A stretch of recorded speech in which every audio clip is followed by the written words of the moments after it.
Hello ladies and gentlemen, it's Dave Dobbs here. It's the 1st of September 2021 and I just, we're kind of in the middle of one of my, probably the biggest flybys that I've, had the, if you call it pleasure of chartering, even though it's been absolutely terrifying.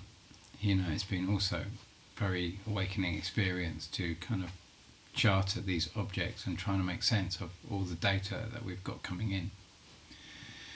And we've just had the worst storms in China for 1,000 years. Last year was the worst storm in China since the discovery of Pluto. The year before was the worst storms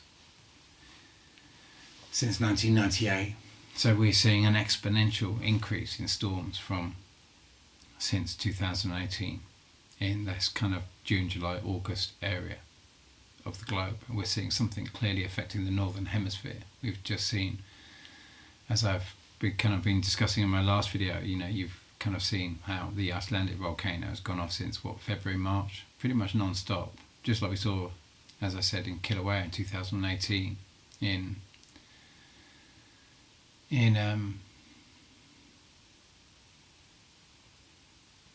when it went off on May the 4th, 2018, it went off for probably the best part of 6 weeks non-stop. And, it broke a lot of records in terms of, it certainly changed my understanding of volcanoes. And certainly this Icelandic volcano has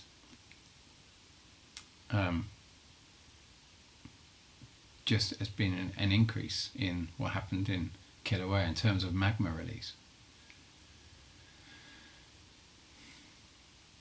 So it's an interesting time to observe all of these big earth changes.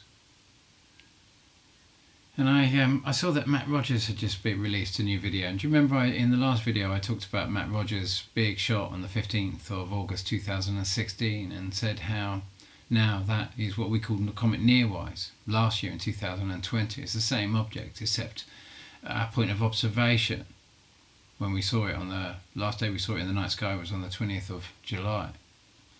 We also saw another object in the sky then. I think Steve Rady caught it on the 20th of July, an epic shot of the big blue object. And Matt Rogers has just caught some very interesting shots here, and this is the video he just posted on, ironically, August the 29th, and you see this very similar this shot, and we're getting some really weird anomalies here, but I found that one particularly interesting because you can almost see the stripes. I was saying that's what you're going to see, but these shots here as well, this is very, very, very intriguing. Almost just like a world, and I'm really coming to an understanding it really is a world unto itself, just like this world. And it's just such an incredible shot. But the shot that Matt got that really put him on the map was this shot, and I just wanted to play this back to you. A celestial object going down in the sky. You can see that, guys. Absolutely amazing footage. You can see that now, guys. It's coming up to 11:15. It's the 15th of August 2016, and I'm actually viewing with my tripod, with my camera, this celestial object that's illuminating part of the sky. You can see it going down now. You can see that going down now. I'm on a hill. You can see that going down now. Fantastic shot. There's no denying it now, folks. There is no denying this now. No denying. To the right is lens flare. You don't get that with the moon. You can see that going down now, folks. Look at that. That is absolutely fantastic. Going down. Look at the debris that comes into view. Thank you for viewing, guys. Fantastic. It's coming in from the night sky, and it's reflecting time to believe the now, sunlight, guys. like the full moon. Time to believe.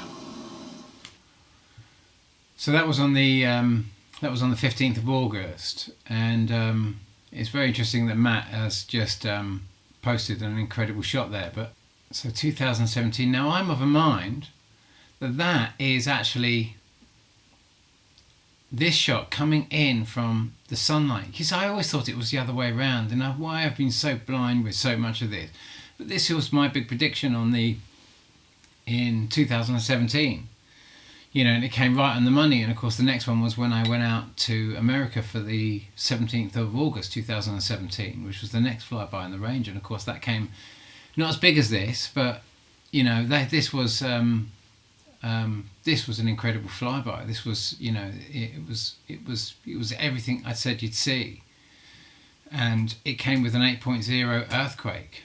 Many different shots of it. It came with an 8.0 earthquake in Papua New Guinea. So imagine if that is the same object that Matt Rogers caught. And what it is I've made a lot of errors with this time, with my most recent updated model, because I've got Jupiter coming round here and not actually coming round the sun. I call it Jupiter. I call it Jupiter because the mathematics of this show the numbers of Jupiter. And I'm not going to go too deeply into that right now because I've done it so many times in so many videos. But this is what Galileo would have assumed was Jupiter back in 1613. And then you go 84 years later and I say, how Isaac Newton was seeing the moons, seeing Halley's Comet, what we're told is Halley's Comet. And then we go 84 years later, pretty much, and it's not quite 84 years later for William Herschel's kind of like Uranus.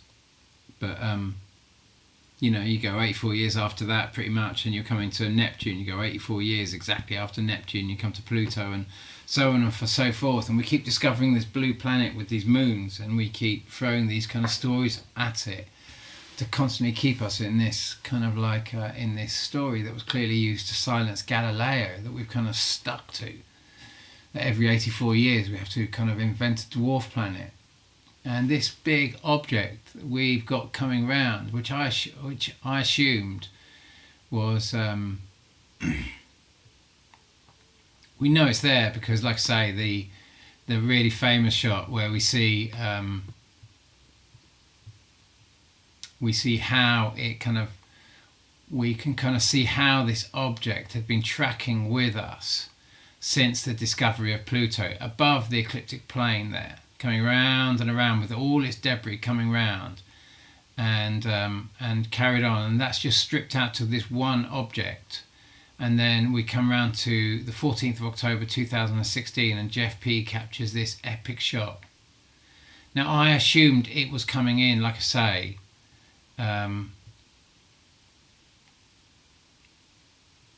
coming past us like that. And in reality, what's happened is that this object in 2004 didn't just cross like that. What it did was we saw this on the 14th of October 2016.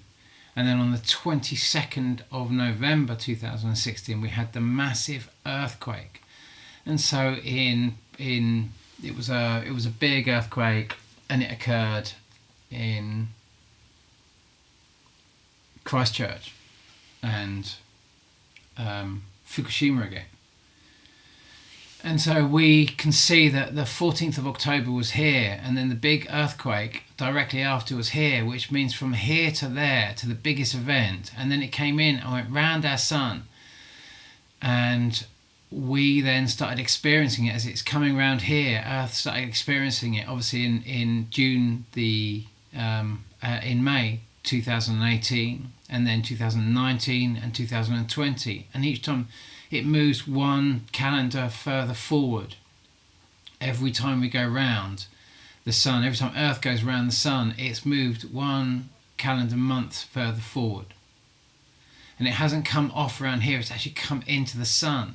So it caused the 2004 tsunami, an earthquake. And then it caused as it came around here, it caused the 2008 earthquake. But then it would have, like I say, this is it's very difficult to tell, but this is on a raised ecliptic plane to this, the ecliptic plane of our sun, and it's coming down to cross. And clearly, because of this big occurrence in 2016, we can see that this was the point it actually crossed, it actually crossed the ecliptic plane. And from here, all the objects orbiting around it, if I come back here and back to that stretch where you kind of see them, and I try and give you that ballpark effect, you can imagine that here, all these objects, they're not just over here, but they're above this. And so they're coming down and they're dropping down and coming back round and going up. And what does that mean? Well, that means that they come down and they go back up. It means they don't come very close to Earth. But when this is on the same ecliptic plane, instead of coming up, or when this is below and they're going down to it, but around about 2016 and several quite a few years either side of that, like 4 or 5 years either side of that, many of these objects are going to be going out towards this system on a very similar ecliptic plane, so they have much more likelihood of affecting Mars, as we saw on the 14th of October 2016. Now this is very interesting because this is the first time I can start really differentiating, because of all this new data that we're seeing. I can see that if I come over to what page do we need for that?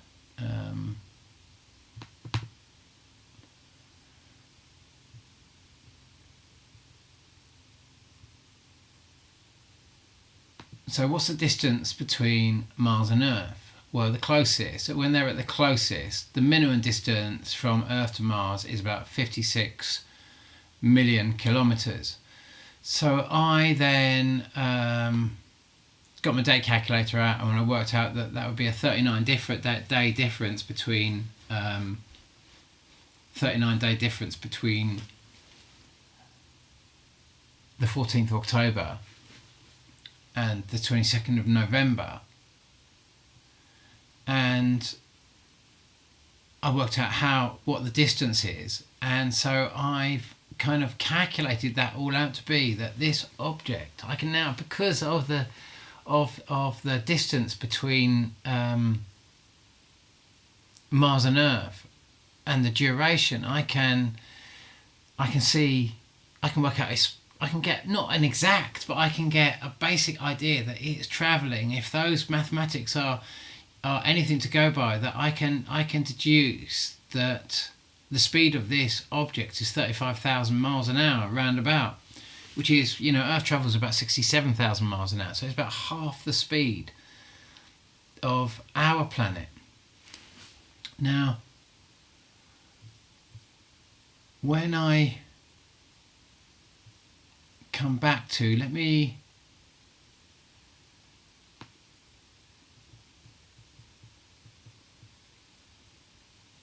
just come back to that shot here. This is also Comet Neowise, and this was the shot that Alex Luhan put on the 1st of September. Ironically, this is the anniversary of this shot. On the 1st of September 2019. It was an epic shot, and I was expecting everything you're seeing there, but I was expecting this object to be coming in and going round our sun, and this object was coming in and going round the other way. 2020, we had obviously a bigger earthquake in the, it was dropping further back here. It's dropping back a month. Each around about a month, maybe a bit more, maybe almost 2 months, because it seems to be slightly faster. The whole thing seems to be almost double the speed of all of the other objects. The twins there are also dropping back. They're the slowest moving objects, and this one seems to also be dropping back, but it actually moves faster. It's almost like it goes around twice in where the other objects are taking sort of like 1 month longer. The twins, or the pair, are taking 1 month longer to do a full cycle around whatever they're orbiting. This seems to be also taking 1 month longer, and yet it orbits much closer to whatever it orbits.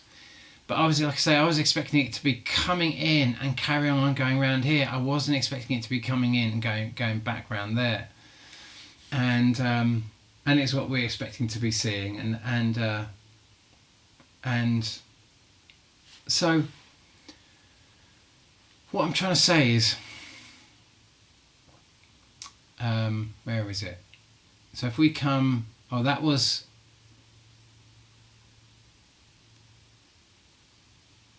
So let's come over to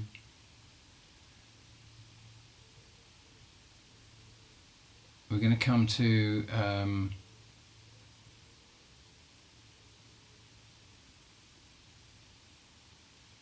we're going to just remind ourselves of the 17th of August 2017, where we saw that shot. That's when I turned up in America. We saw this on all sides of the Atlantic. It was an epic shot. We saw it in Portugal, we saw it in, I think, Brazil. We saw epic shots of it.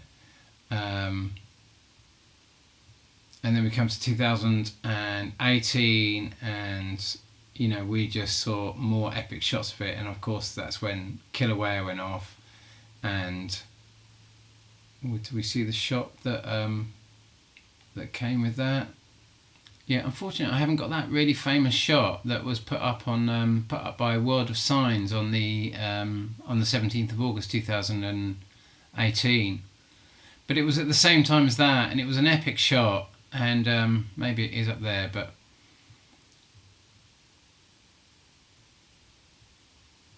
oh yeah, there it is, look.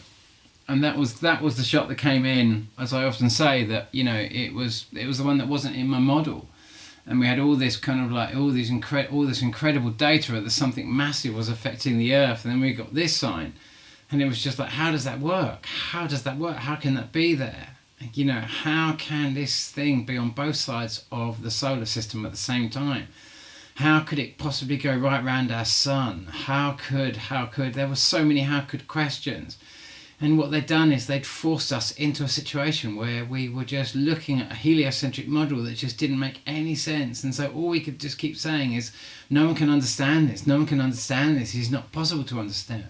But what was happening is that we were all just looking at this from a very outdated model. And so the model up there on the right hand side was my next attempt to try and piece together multiple flybys into one kind of model, and to try and somehow bring, as you can see here, this object into the center of our system. But of course it just posed so many questions, because it was utterly impossible with a heliocentric model for that to be there and just hold there. It was just, the whole thing was utterly impossible. And like I say, it was that shot I showed you earlier, Alex Luhan's shot on the 1st of September 2019, which changed it all, which finally gave me the evidence that something was up here. You can see all the planets moving. We've got Mercury, Venus, Earth and Mars orbiting the sun here, and you've got something big over here, and these objects coming in, there's two systems being so close that planets orbiting this system over here, whether you want to call it the Pluto system or whatever, were being pulled in by our sun and coming right round our sun and then going off again. And so we were having multiple objects sharing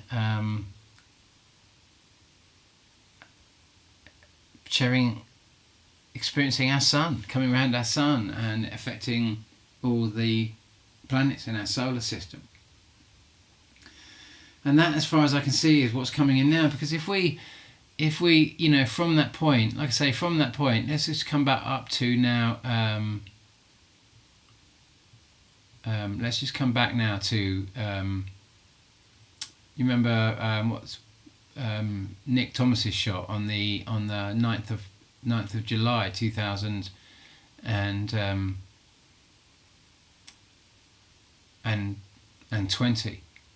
Just such an epic shot seen from Egypt at sunset, and it literally blocked the sun. It came right in front of the sun. We struggled to believe that, but we saw the most incredible shots. And then we had And then we had that shot, that incredible shot from Brandon Corey Nagley, who's also just put some amazing shots up as well.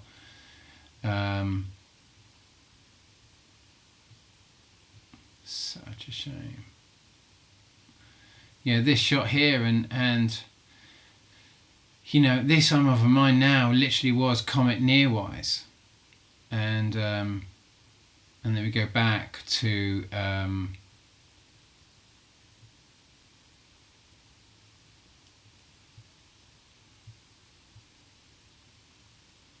do we get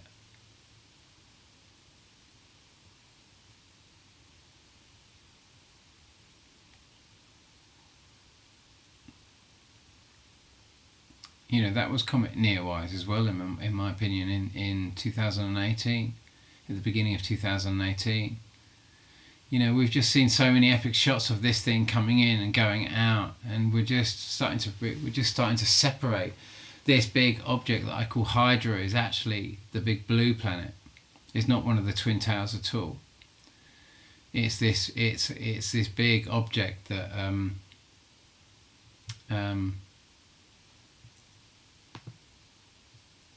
this is the shot that Matt Rogers has just caught on August 29th, 2021. I mean, it just looks like planet Earth, doesn't it? And to me, it really is another planet. It's going to go so... I thought this was going to be its perigee point. You know, like I say, we've had the most incredible storms this year.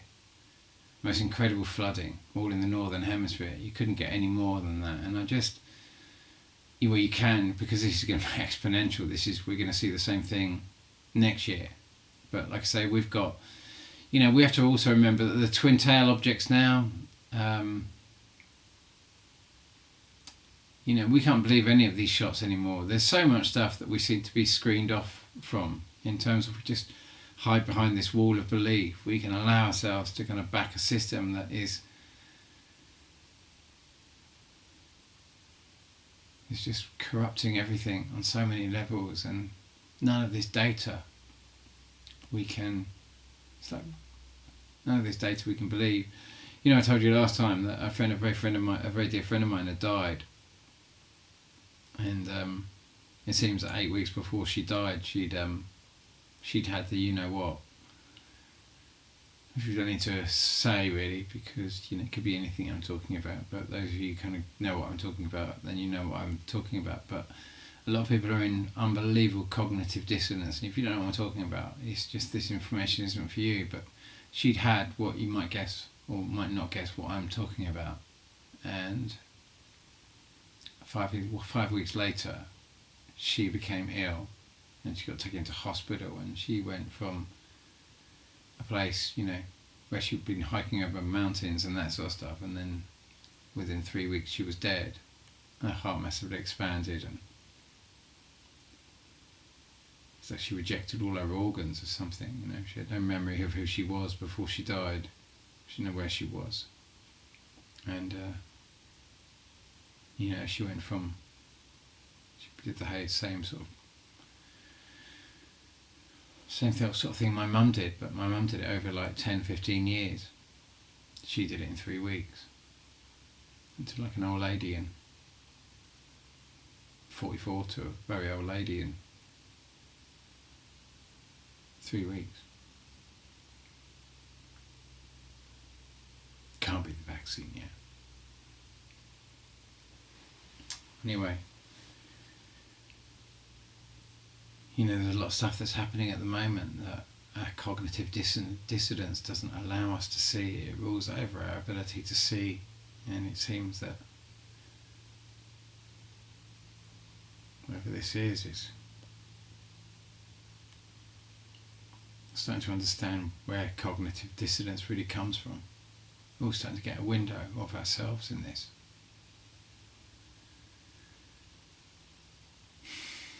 And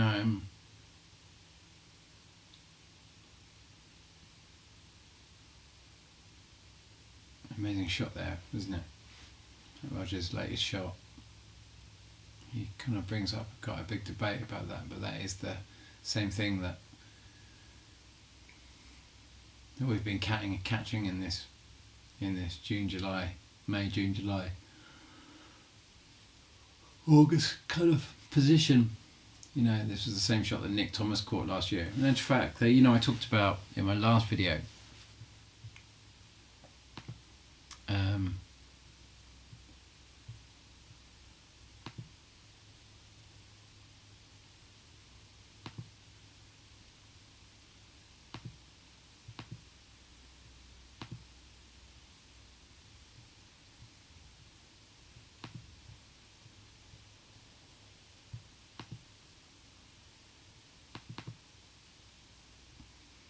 Yeah, that was the shot that. This was the shot that Mr. MBB 333 posted on July the 25th, 2021. Remember that it was July the 9th that was Nick Thomas's shot last year, and so we knew it was there. We knew it's a big object. We knew it was going to get very, very close to the sun. You can see how much bigger it is. And but where is the point of crossing? That has to come out the other side. Whatever comes in must go out. That has to come out at some point. And I thought it was going to be this year. And we saw the biggest earthquake. We saw two big earthquakes this year.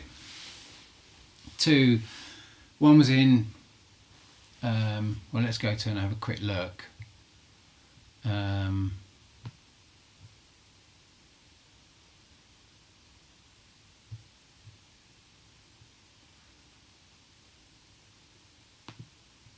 List of earthquakes 2021.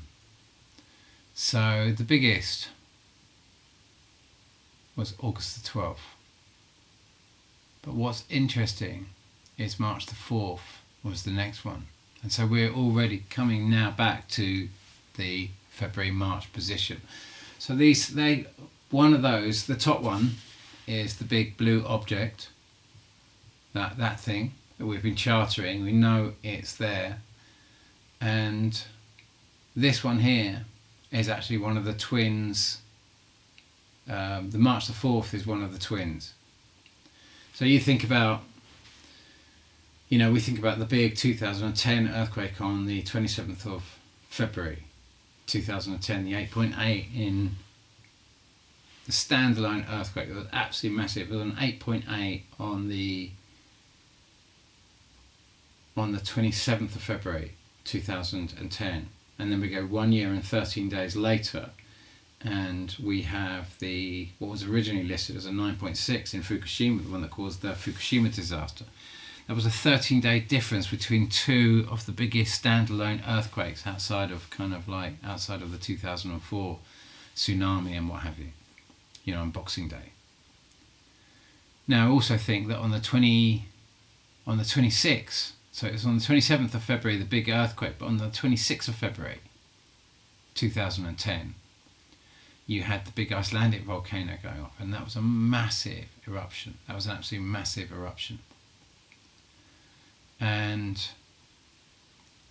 we come to the 12-year anniversary of that in February 2022. And then March 2023, and you can see that that's already up to an 8.1 in March 2021. So how big is that going to be in February, March next year? It's going to be massive. We're coming to that kind of 27th of February kind of point. It's just getting closer and closer to that. It's going to be a big earthquake in February. But we have Matt Rogers' big shot coming in first of all. And we've been tracking closer and closer. If we go to 2019 and we look at the magnitude there, you can see there's very little in March going on because it wasn't affecting us then. It's slowly drawing back. All the activity is still in the kind of June, July position. we've got 7.0 March the 1st. It's getting closer to that point, without any doubt. It's getting close to that point. You know, I thought the biggest point was going to be in the July period, but it's been tracking back more to that, and so we're just finding out really where it is. Not to say it hasn't been there, because we are massively getting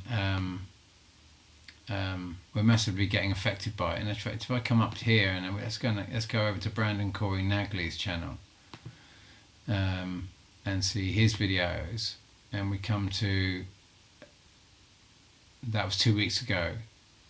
These objects are coming in, and now we see that shot there, and this to me is the same. This is the twins again, and this is what's you know, they're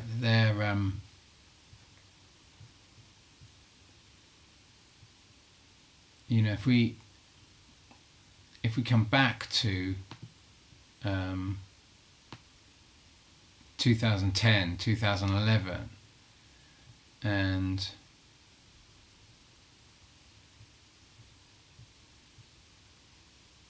we see what I call Kerberos and Chiron. So they're coming up now to their sequence there, and then we're going to see them come around again, and that's going to be 2011. And what's happened is they've taken longer to orbit the Sun than Earth. They've taken almost 1 month longer, so they've dropped back 1 month to where they were before, and they'll stop dropping back until they come back around here, and then they'll be over here in 2017, 2018. You may believe it or not. Oh, something has just the real started. People who lived this story, they believe it. They know. And so so there you come 1 year and 13 days later, and you get to this point here where these objects are now we're still experiencing them, but they're slightly further back. They've moved back 1 calendar month from where they were the previous year, and then the next year when we get to this point, they'll be back here, and then the next year when we get to this point, they'll be back here, and then the next point when we get to the next year when we get, they'll be back here and back here and back here and back here, until they start coming right back to this point here, which is well, we know in 2022, 2023, they come back to this point here, because that's how long they take to do their big cycles. And we've watched these for such a long time, the pair, and all the different cycles and all the evidence that I've offered you over the years. You know, so we know we come back to this point, and I thought we were going to get a bigger experience here, but the way I'm seeing it is that all occurred over the last few years. We're moving away from these specific objects affecting us now, and now we're just being left with the big blue object that Matt Rogers just caught an amazing shot of, that Steve Rady caught on the 20th of July. That, you know, we've had so many epic shots of that. The one that, you know, that Nick Thomas caught on the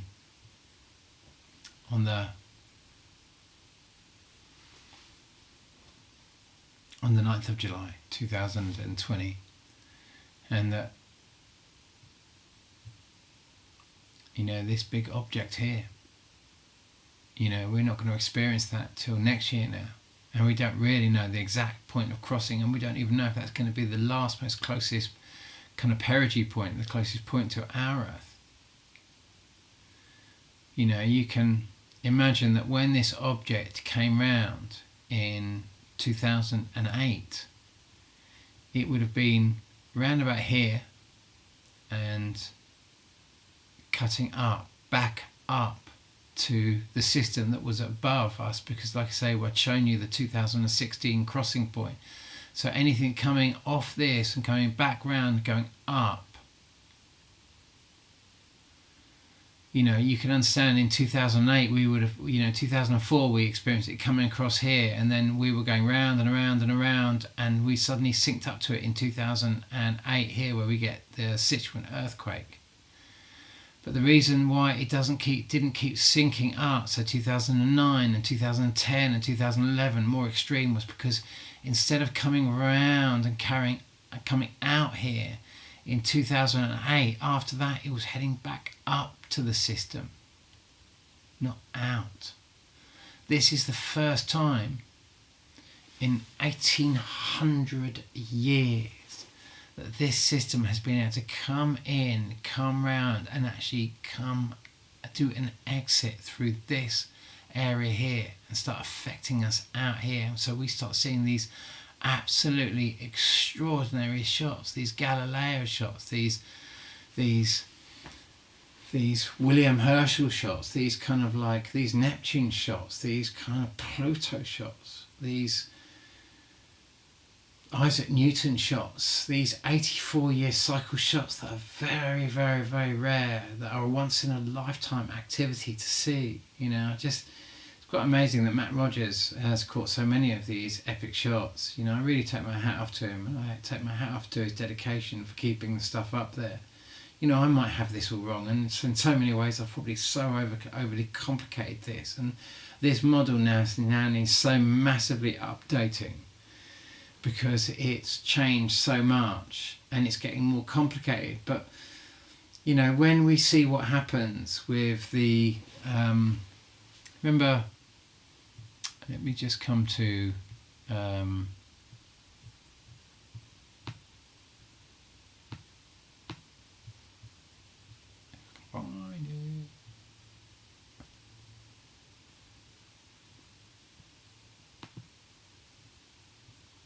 well, this was an interesting shot by Steve Rady as well that really captured that whole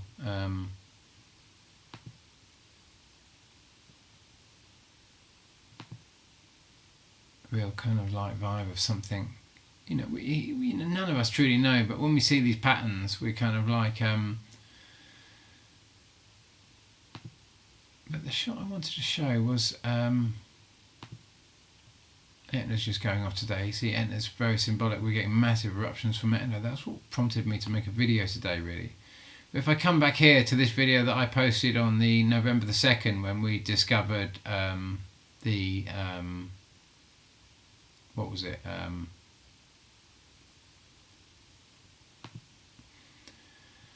The alien skull in Mexico that had the same pattern on it as the crop circle that my girlfriend Rach had been in, and we'd sort of seen the exact same thing, and we're like, oh my god, and we could suddenly start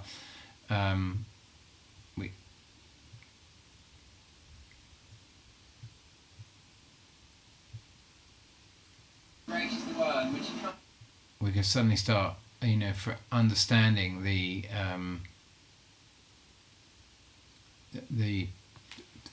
cycle of the movements of this thing, and but it was Brandon, what was it? It's Calvin looking for Hobbes who caught the most amazing shot there, and you could see the object in the centre, and this was the tail of it, and it was an incredible shot. He caught it, I believe, on the 15th of. It seemed to say the 17th of October 2020, but I seem to remember that he caught the shot on the 15th of October 2020. But it was an amazing, absolutely, you know, a lot of people say, oh, it's just a cloud and blah, blah, blah, but, you know, you had an earthquake pretty much soon, or just this appeared just after the earthquake, and it's what we're expecting to see, and that is the same object that Matt Rogers caught on the 15th of August. And now that object is coming in again, and we've got to try and work out when we are going to experience it next. And for me, the most likely time of the flyby is probably going to be in late September. Obviously, I really just don't know, but before we can then we begin this whole cycle again for the, like I say, the February 2010 and the Fukushima 2011. You know, when we saw the biggest earthquakes, the biggest sort of thing, exactly as the 2012ers saw. Even though we mostly allowed the media just to lynch the 2012ers, like we allowed the media to lynch so much of the world. You know, the media running these campaigns of hate and destruction, and they got us to believe that this thing wasn't real, didn't they? They got us to believe that the 2012ers believed that everyone was going to get taken off by aliens, and that's not what people were thinking at all. Media is a horrible the media that drives all of this and throws it all back onto us, this mind control that it runs, trying to make us believe that this thing wasn't real, that there was nothing turned up in 2011-12. Even though we saw the big 3 nuclear power stations go bang, we just laughed in the face of it. The masses just laughed in the face of it. You know, my mate passed, no one could accept that it was the vaccine that might have done that. Maybe it wasn't. Who knows, eh? We just have to pretend that. We notice that as soon as you jump into bed with some of these ideas, you become part of them, and when you support them because of the, like, you know, we say the carbon zero. Bill Gates is carbon zero. Take the vaccine again, and we can deliver the planet to carbon zero, or go and buy a new car that consumes 100 times more fuel than the car will ever consume in its lifetime to get us to carbon zero. Or go out and back a nuclear power station built on a fault line and just kind of sweep Fukushima and Chernobyl under the carpet. Just sweep all the people that you've lost to cancer under the carpet. Just forget them. They don't matter in the name of corporate profit. But what happens when we attach to some of these stories which are just there to destroy our Earth? What would happen to you if you became carbon zero? What would happen to all the plant life around you if it became carbon zero? What would you be if you were carbon zero? If you were sitting there right now doing whatever you're doing, but you were completely carbon zero, what would you be? You'd be a ghost.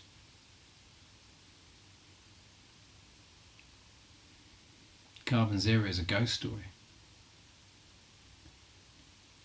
And what happens when you invest and back into an evil story that attempts to ghost your planet? What do you become? Say a murderer walked into your house and you decided to affiliate with that murderer. What would that make you?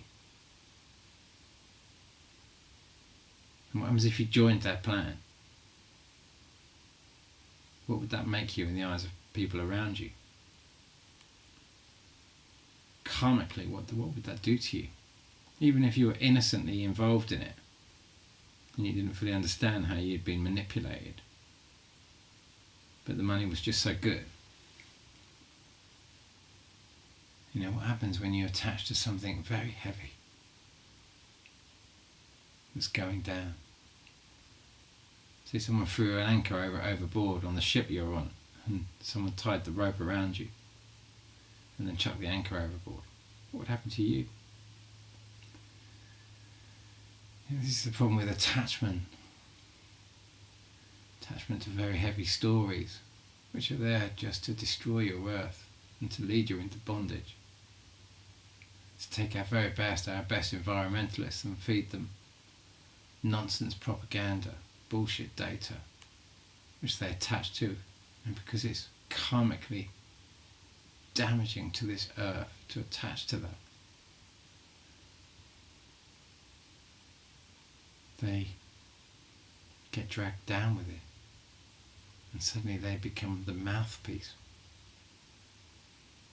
for everything that was their nemesis.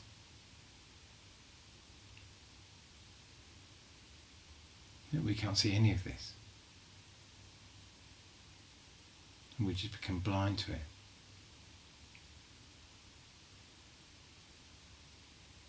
Anyway, we've got another flyby coming by, whether we like it or not. And And by this flyby, I'm going to start drawing up a new model, if I survive it, if I survive this. This is hopefully going to come and help our situation, even though it's going to be a bit of a blunt instrument.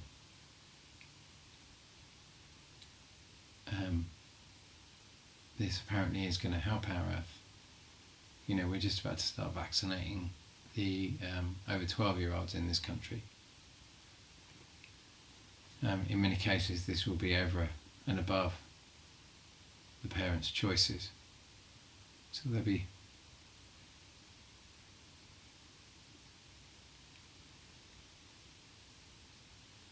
it's going to be an interesting time to carry this out.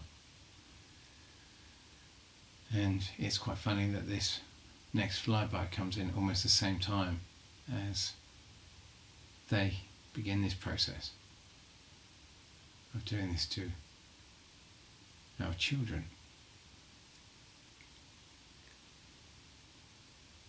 And I've got a funny feeling that there's going to be a karmic reaction.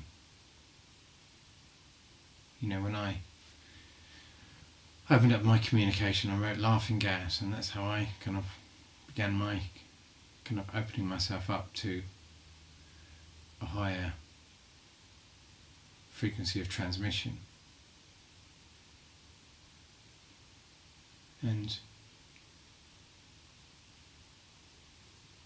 I said, when do you step in to having this kind of open dialogue with my highest aspect, whether you want to call it God, whatever you want to call it?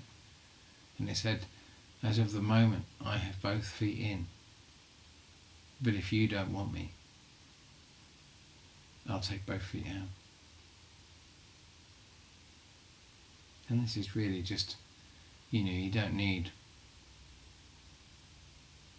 this thing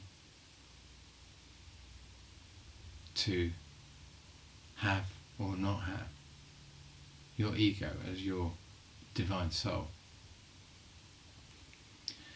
This just makes it much more easy to deliver that result. But if you are your highest aspect and you are absolutely focused on this, you have been overcoming ego for centuries, millennia. There's nothing massively new going on here that you will be challenged to deal with. This process is being allowed because there's a lot of trapped souls on a world that has already gone through the story that we are now going through. And those souls have been without bodies for a long time because they did the same process, like I say, we're going through. And they took their world they attempted to take themselves to absolute carbon zero. And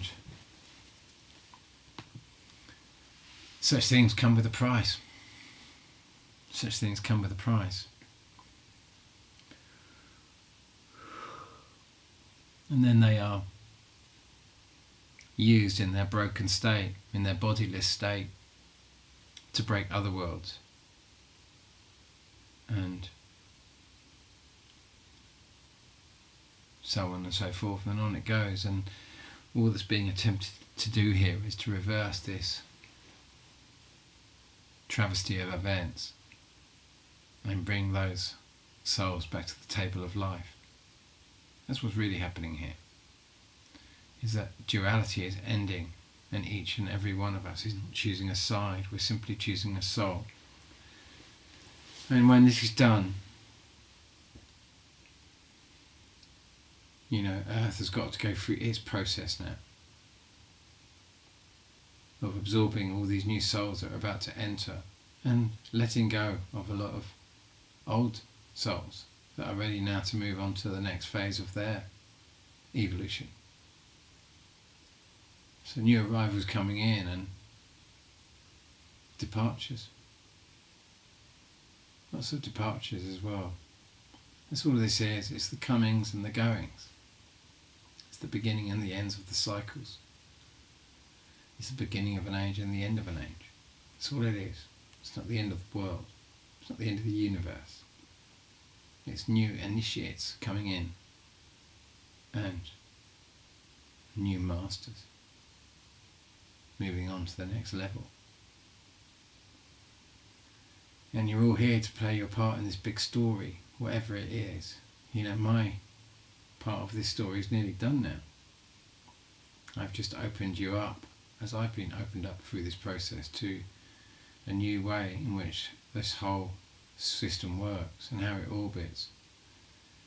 And many of you are ruled by belief, and you structure everything through belief and religion. And many of you, your science is a religious belief. And we're coming out of that now. Coming back to the table of life. All of this is coming back to the real table of life. And we come to this, we come to the next big flyby. And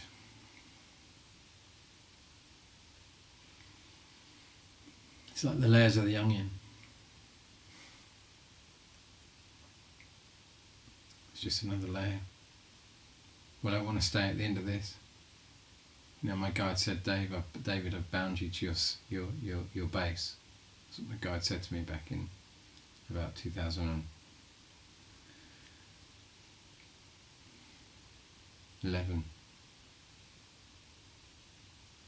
Could have been around about then when my mum channeled White Cloud, who came through and said, you understand, you're also under my belt, my wing, sorry. You're also under my wing. And said, I want you to know that I bound you to your base because I think that's what you want. He said, be united, but he said, but understand you might not want to stay.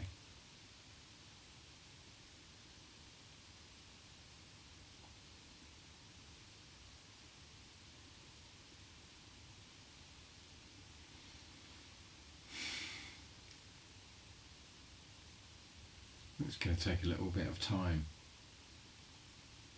before things get much better.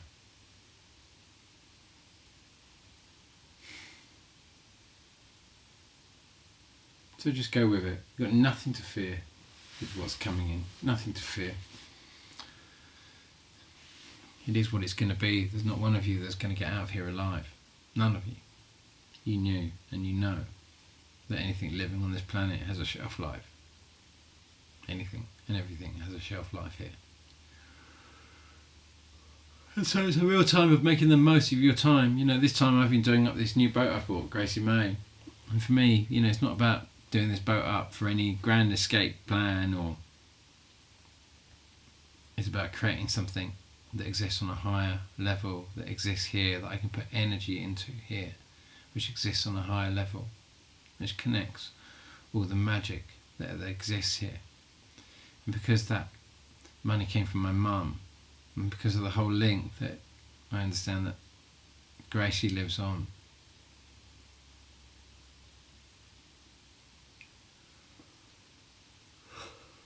The big divine connection that is this world and all of the beings and all of the magic that has come together to make all of this possible. And you know, this is going to be true for many of you. Are you going to want to be here after the change? It's going to be a little bit rough. But just be in love and be in peace. And just be the best you can.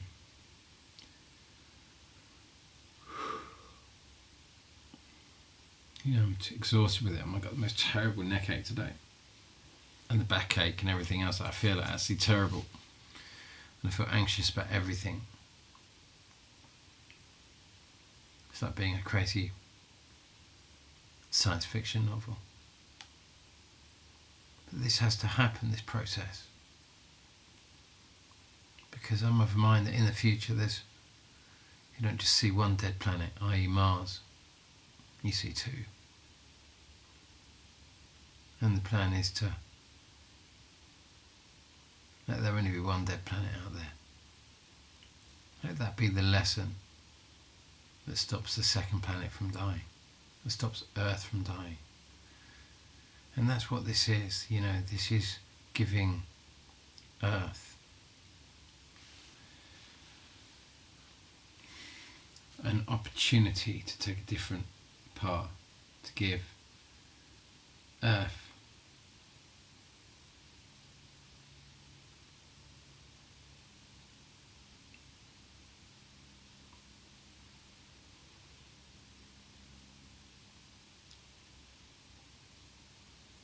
an opportunity to exist beyond this point without having to be carbon zero, without these beings and occupants to all be reduced to carbon zero, so you can never taste again, you can never feel again, never touch again, and to experience the utter regret of that, of losing everything. You can't look, you can't have any waking moment because it's too painful to see. You know how people get lost in blame because they can't look at themselves and they can't look at the mess of their own lives, so they have to live in constant blame of other people and see the nastiness of themselves and everyone else because they can't see it in themselves because it's too painful what they've become. So they disappear into blame. That's the state of the ego. It's in utter blame and utter hate because the state of its existence is non-existent now. It took its existence way below the table of anything sustainable to life. And all this process is just raising its vibration, bringing it to back to the table of life. It's just time for ego to have a life of its own again. It's time for the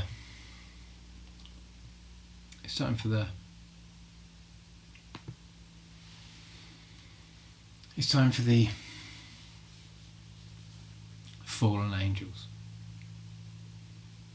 to have another go. Come back to the table of life. Honey in the heart, 1,000 thank yous.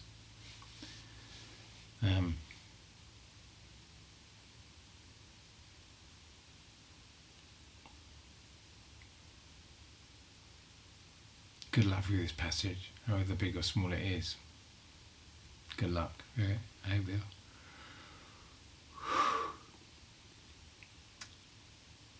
Big golden rings of protection.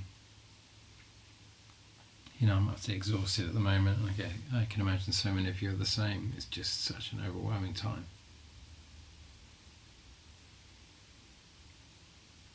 And we're losing way more. I never imagined we would. We're losing people that I never imagined we would lose.